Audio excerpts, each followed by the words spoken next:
에베소서 3장 14절입니다. 어제도 말씀드린 것처럼 오늘 말씀은 이제 하나님의 은혜의 경륜, 하나님의 비밀의 경륜이 이방인들에게 복음을 전해서 저들과 유대인들이 다 함께 상속자가 되고 지체가 되고 약속에 참여하는 자가 되는 것인데, 이 일에 자기가 쓰임 받고 있다. 그래서 감옥에 가 있는 것도 부끄러운 것이 아니라 영광스러운 것이다. 담대한다.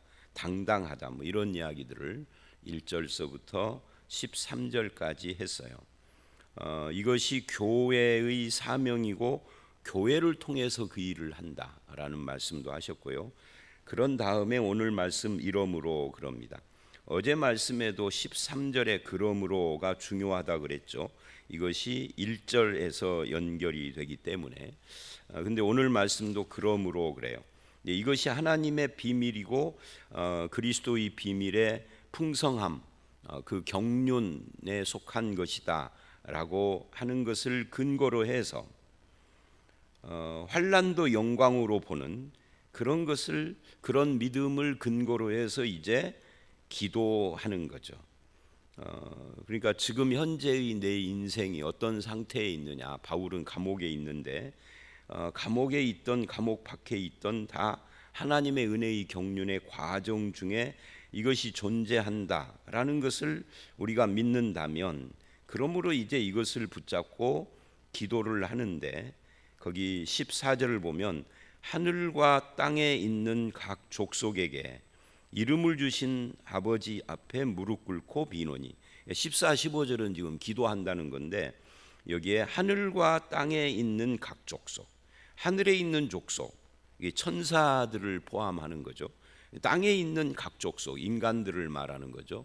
그러니까 천상에 있는 존재이든 땅에 있는 존재이든 그들에게 이름을 주셨다라고 하는 것은 그들의 존재를 있게 해 주었다라는 그런 의미예요. 이것은 하나님이 우주의 주인이시다라는 의미이죠. 그래서 우리식으로 이거를 바꿔서 기도를 한다면 이런 거죠. 하나님을 이야기를 할 때 그냥 기도하면서 하나님 아버지 이렇게 할 수도 있고, 뭐 하늘에 계신 이렇게 주기도문처럼 할 수도 있고, 또는 뭐 자비와 은혜의 하나님 이럴 수도 있고, 뭐 능력의 하나님 뭐 이런 식으로 하나님을 기도할 때 이제 부르는 것처럼 여기서도 내가 기도하는 대상이 누구냐 하는 것을 이렇게 표현을 한 겁니다. 우주 만물의 존재의 근원이신 하나님이다. 그들에게 이름을 주었다라는 것은 그들이 존재하게 했다, 그런 의미예요. 그런 하나님 앞에 무릎을 꿇고 빕니다. 기도합니다. 그러면서 이제 기도의 내용이 16절서부터 이어지고 있죠. 우리가 하나님을 누구라고 인식하느냐 또는 생각하느냐에 따라서 우리의 신앙이나 기도의 내용이 달라집니다. 하나님을 어떻게 인식하느냐. 선한 목자다라고 생각을 하면 내 인생을 이끌어 가시는 분이 되겠죠. 전능하신 하나님, 그럼 뭔가 역사하시는 것에 대해서 기대하는 내용으로 기도를 하게 되겠죠. 자비의 하나님, 긍휼의 하나님, 그러면 뭔가 하나님께로부터 자비와 불쌍히 여김과 은혜 베풀어 주실 것을 간구하는 내용이 이어지는 거 아니겠어요? 그러니까 하나님이 누구냐가 기도에 있어서 중요해요. 물론 우리는 그 모든 하나님을 다 믿지만 기도할 때 주제가 된다, 그런 이야기입니다. 그리고 이제 16절을 보면 무슨 기도를 하느냐면, 그의 영광의 풍성을 따라 그의 성령으로 말미암아 너희 속사람을 능력으로 강건하게 하시오며, 이 영광의 풍성, 이게 어제 말씀 13절에 이는 너희의 영광이니라 라고 했잖아요.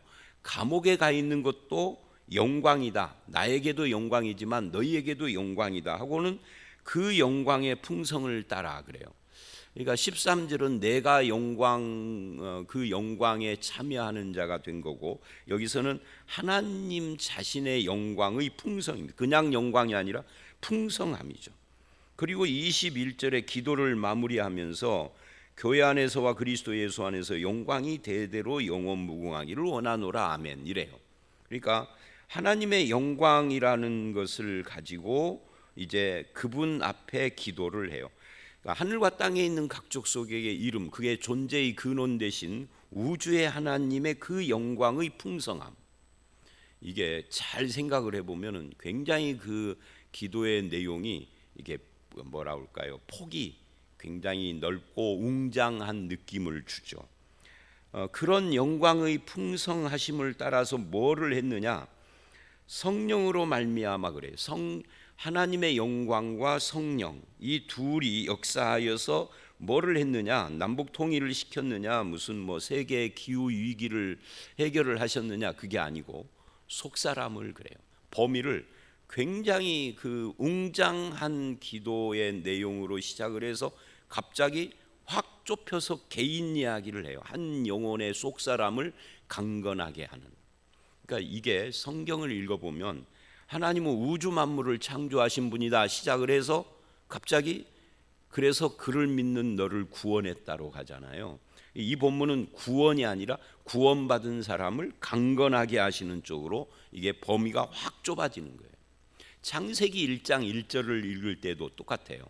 하나님께서 천지를 창조했다고 우리나라 말은 그냥 천지 창조 이렇게 돼 있지만 그 천자와 지자가 각각 단어가 다른 거예요. 우리나라면 천지는 한 단어잖아요. 근데 히브리어는 천지의 천과 지가 각각의 단어인데 천은 우주를 말해요. 그런데 지는 땅을 말해요. 우주가 얼마나 넓습니까? 그런데 우주에서 갑자기 땅으로 좁혀요. 그리고 창세기 1장의 마지막 부분으로 가보면 이 지구에서 한 인간으로 아담의 탄생으로 확 좁혀지죠. 그러니까 하나님의 관심은 우주의 창조자인데도 한 사람 한 사람 사람의 영혼과 그들의 삶에 있다 하는 것을 보여주는 겁니다. 오늘 이 말씀도 마찬가지예요. 웅장하게 시작했다가 갑자기 한 사람의 속사람을 강건하게 하시는 하나님, 그 우주의 존재의 근원이신 하나님이 우리 한 사람 한 사람에게 관심 갖고 있는 것을 보여주는 겁니다. 그런 하나님이 나를 강건하게 하시기를 원합니다 라고 기도를 했어요. 여기서 또 우리가 볼 것은 외모를 말하는 것이 아니라 속사람을 말하고 있다는 겁니다. 사람의 외모를 가지고 하나님이 그 사람을 평가하거나 뭐 하나님이 복을 주셨다 안 주셨다를 말하지 않아요. 외적으로는 엄청난 뭐 재벌이요 국가의 운명을 좌지하는 그런 자리에 있는 사람이라 할지라도 그 속사람이 어떠냐 하는 것이 하나님에게는 더 중요해요. 외형적으로는 화려한데 속사람이 완전히 죄 가운데 쩔어 사는 사람이 있어요.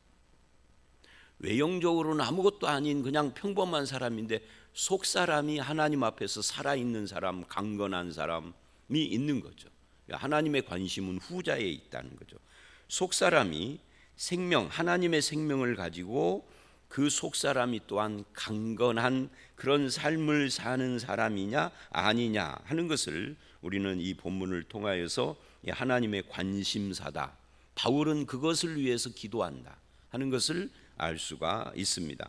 그 속사람을 강건하게 하시며 그 다음에 17절을 보면 이렇게 이야기를 합니다. 믿음으로 말미암아 그리스도께서 너희 마음 가운데 계시게 하시옵고.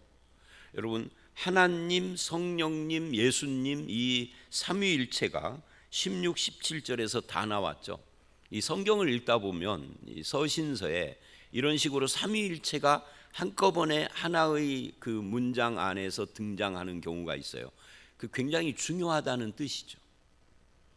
그러니까 하나님은 우리의 속사람을 강건케 하시고 성령님도 하나님의 그 속사람을 강건케 하는 일에 참여하시고, 그리고 그리스도는 그 속사람 우리의 마음 속에 계시고, 예수님은 하늘 보좌 우편에 앉아 계신다라는 것이 성경이 하는 말입니다. 근데 동시에 우리 마음 속에도 계시고, 그렇게 지금 이야기를 합니다.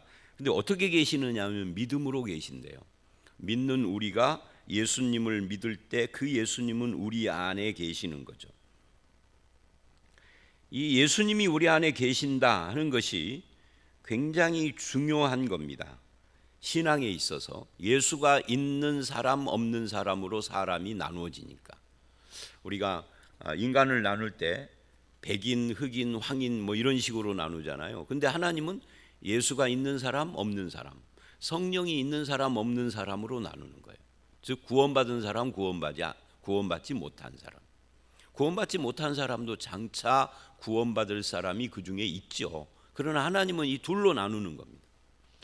구원받지 못한 사람의 운명과 구원받은 사람의 운명이 다르니까. 그래서 예수가 계시기를, 그리스도가 계시게 하옵시고 그렇게 기도를 바울이 한 거예요. 그 다음에 이제 17절 중반서부터 18절까지는 사랑 이야기를 합니다. 그리스도의 사랑이죠. 거기에 보니까 이렇게 이야기를 해요. 너희가 사랑 가운데서 뿌리가 박히고 터가 굳어져서, 이 뿌리가 박히고 터가 굳어진다는 것은 확신을 말하는 겁니다. 하나님의 사랑, 18절에서는 그것이 그리스도의 사랑이죠. 그리스도의 사랑과 하나님의 사랑은 뭐 같은 거니까 우리가 무엇에다가 우리의 확신의 흔들리지 않는 터를 세울 것인가, 뿌리를 박을 것인가 할 때 그리스도의 사랑 위에다가 우리의 신앙의 뿌리를 내리고 터를 세워야 한다. 그래서 그렇게 되기를 원하는 겁니다.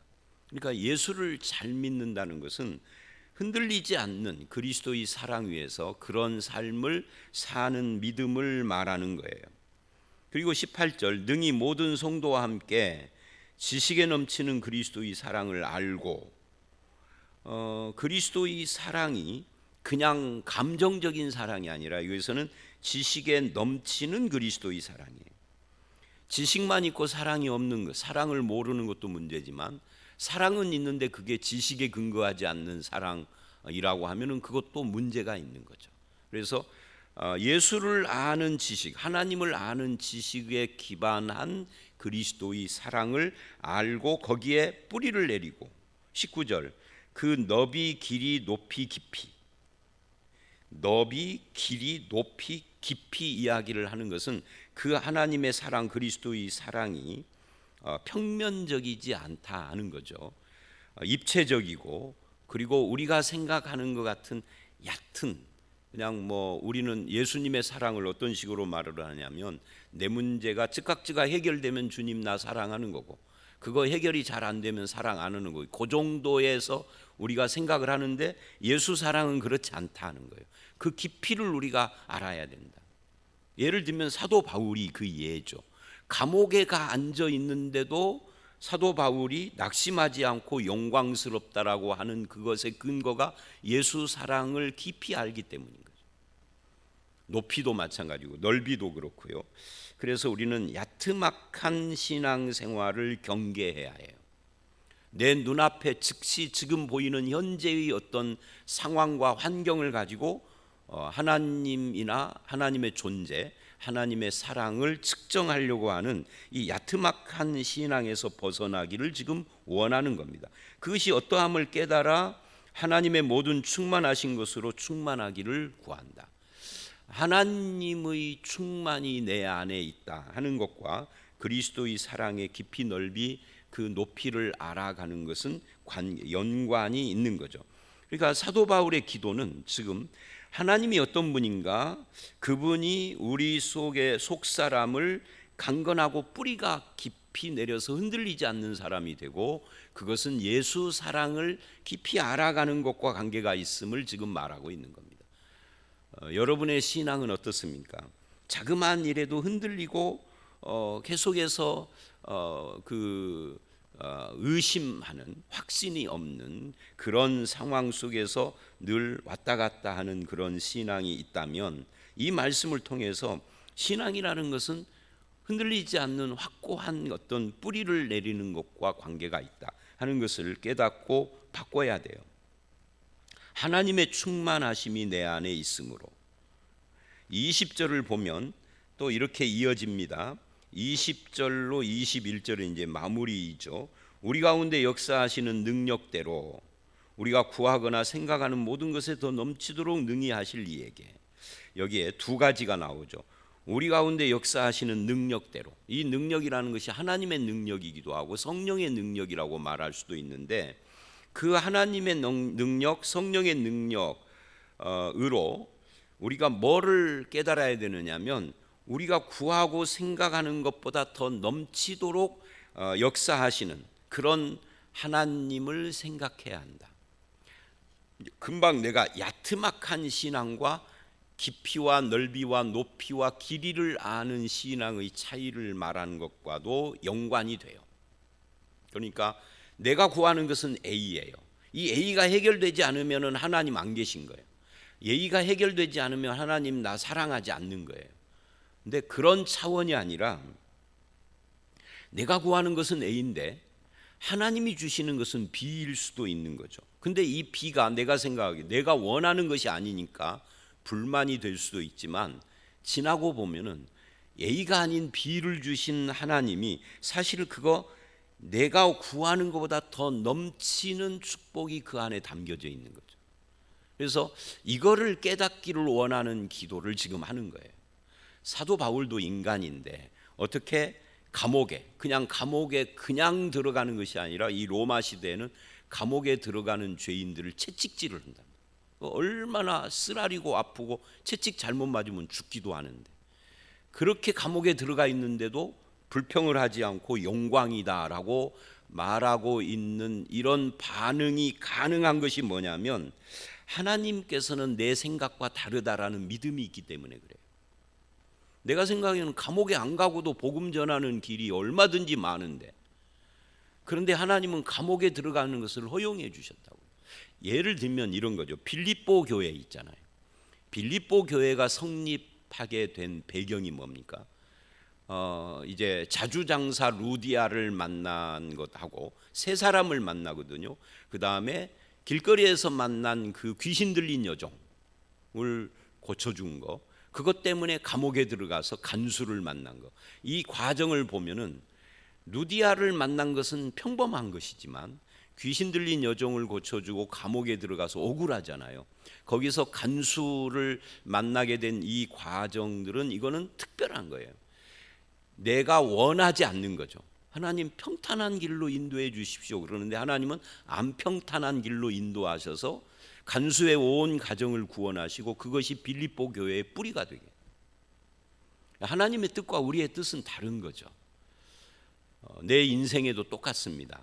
내가 원치 않는 것이 내 인생에 들어왔다 할지라도 거기에 하나님의 어떤 뜻이 있는가를 새기면서 기도해야 하는 거죠. 그리고 그 하나님의 뜻이 열매를 맺기를 원하는 거예요. 지금 내가 생각하고 구하는 것보다 더 넘치도록 능히 하시는 하나님, 그분이 어째서 나를 여기로 이끌었는가, 왜 그런 것을 나에게 허용하시는가, 지금 이것을 사도 바울은 이야기하고 있는 겁니다. 그래서 내 삶은 또 이런 것도 있어요. 이 20절 말씀은 이렇게 가만히 생각하며 되돌아서 내 인생을 돌아보면 내 인생이 지금 여기까지 오게 된 거, 내가 안 구한 것이 더 많아요. 어떤 사람들은 자기 인생에 내가 기도한 것만 이루어지는 것처럼 착각하고 그렇게 말하는 사람들이 있습니다. 그러면 굉장히 와, 기도를 엄청 많이 하는구나 라고 하지만 그건 착각인 거예요. 여러분 어떠세요?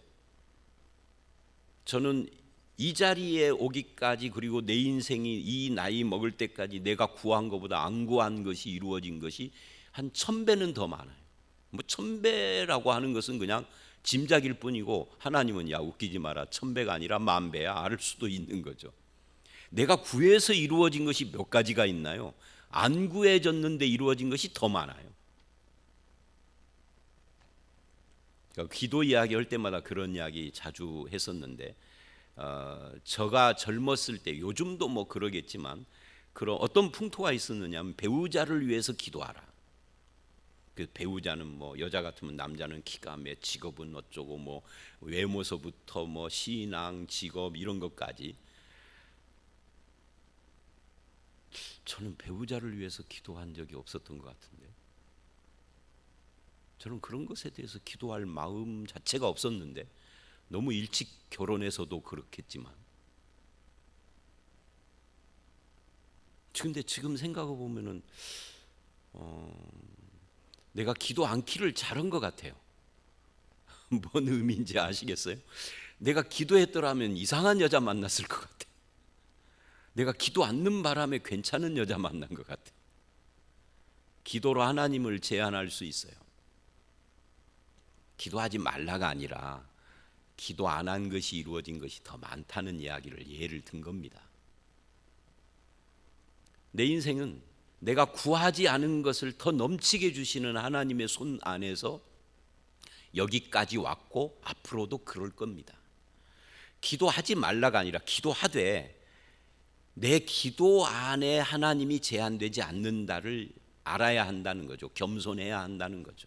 안 구한 것이 이루어진 건 너무너무 많은 거죠. 제가 그 이야기도 옛날에 한두 번 했잖아요. 전도사 시절에 같은 교회 전도사였던 남자 전도사가 저하고 이야기를 하니 자기 품속에 다 낡아빠진 종이 2장인가를 꺼내더라. 나는 이것을 위해서 기도한다고. 보니까 자기가 나중에 담임 목사가 돼서 지을 교회 조감도야. 그때는 이게 참 부럽기도 하고, 야, 기도를 저렇게 하는구나. 부럽기만 하고 나는 그렇게 기도도 안 했어. 또 그 후로 부럽기만 하고 저렇게 기도해야 하는데 해놓고는 나는 전혀 어떤 모습의 교회를, 지금 생각하면 기도 않기를 다행이죠. 왜냐하면 70년대에 그린 조감도는 70년대의 그 연대의 수준인 거죠. 뭔 말인지 이해가 되세요?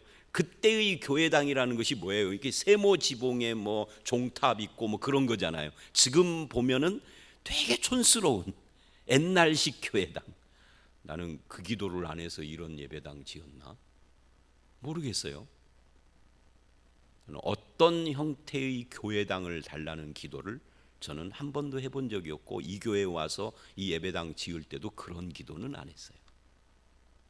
그럼 어떻게 기도했을까요? 우리 교회 형편에 맞는 교회당. 그랬더니 어떤 저의 친척 형님 하나가, 야, 너네 교회는 왜 이렇게 예술적이지 않게 지었냐라고 뭐라고 하시더라. 내가 속으로 그냥 형님한테 뭐라고 대답을 하겠어요. 저보다 7, 8살 많은 형님인데 그냥 웃고 말하는데 속으로는 이렇게 대답을 했어요. 돈 따라 형편 따라 지었으니까 그렇지. 그렇잖아요. 누가 째낼 줄 몰라서 그러나요? 째낼 줄 알아서 이것을 멋지게 지었으면 여러분들 등골 휘었을 뻔했어요. 근데 저는 그렇게 하고 싶지 않아서 그런 기도 안 한 거죠. 뭔 말을 하려는지 이해는 되시죠? 우리 인생은 기도한 것대로 된 것이 아니라 내가 기도한 것보다 더 넘치도록 주시는 하나님의 은혜로 된 것이다. 그러니까 기도는 해야 하나 거기에 멈추지는 말아라. 거기에 매이지는 말으라는 겁니다. 내가 안 구한 것까지도 더 주시는 하나님을 믿으라는 이야기입니다. 지금 내 이야기가 아니에요. 사도 바울의 이야기예요. 좀 넘치도록 능히 하실 이 그분에게 지금 기도한다는 거죠. 어떻게? 교회 안에서와 그리스도 안에서 영광이 되도록 영원 무궁하기를 원하노라. 하나님의 영광이 영원 무궁하기를 원하는 기도. 어떻게 보면은 누군가는 기도 많이 하는 사람이 이 말씀을 읽고 이렇게 생각할 수도 있어요. 뭐 기도를 구체적으로 해야지 이렇게 두루뭉실하게 했나. 근데 사도 바울의 기도는 구체적인 기도가 아니라 두루뭉실한데 이게 다 하나님께 맡긴 거죠. 하나님의 영광이 넘치기를 원한다. 영원 무궁하기를 원한다. 나머지는 내가 기도하지 않은 것도 더 넘치게 주실 하나님께 맡깁니다예요. 그리고 우리는 속사람이 강건하고 그리스도의 사랑을 알아가는 것이면 충분합니다예요. 여러분 어떠신가요? 여러분의 삶에도 그리스도의 사랑, 지식에 넘치는 사랑의 충만함을 깨닫고 하나님의 영광을 늘 바라보며 속사람의 강건한 그런 신앙생활을 하시기를 바라고, 그런 기도 가운데서 나의 기도보다 더 주시는 하나님의 은혜와 축복이 늘 저와 여러분 가운데 넘치시기를 주의 이름으로 축원합니다. 함께 기도합니다. 하나님 아버지, 그렇습니다. 하늘과 땅에 있는 각 족속에게 이름을 주시는 우주 만물의 주인이신 하나님, 그 하나님 앞에 무릎 꿇고 사도 바울이 기도하는 이 기도의 내용을 따라서 속사람을 강건하게 해 주시옵소서. 그리스도의 사랑을, 지식에 넘치는 사랑을 우리도 깊이 깨달아서 하나님의 충만함으로 우리를 채워주시고 하나님의 그 영광이 풍성해지는 그런 은혜를 누리게 하시되 내가 기도하는 것에 멈추지 않고 기도하는 것보다 더 능히 풍성하게 주시는 하나님 아버지를 바라보며 늘 감사하고 주님과 예배와 기도 찬송으로 늘 교제하는 저희들이 되게 하여 주시옵소서. 우리가 예배하고 기도하고 찬송할 때마다 하나님 하늘 문을 여시고 우리에게 응답하시되 나의 수준보다 더 풍성하게 하실 하나님을 바라보며 감사 찬송 올리는 저희들의 남은 생애가 되도록 역사해 주실 줄 믿사옵고 예수님 이름으로 기도드렸사옵나이다. 아멘.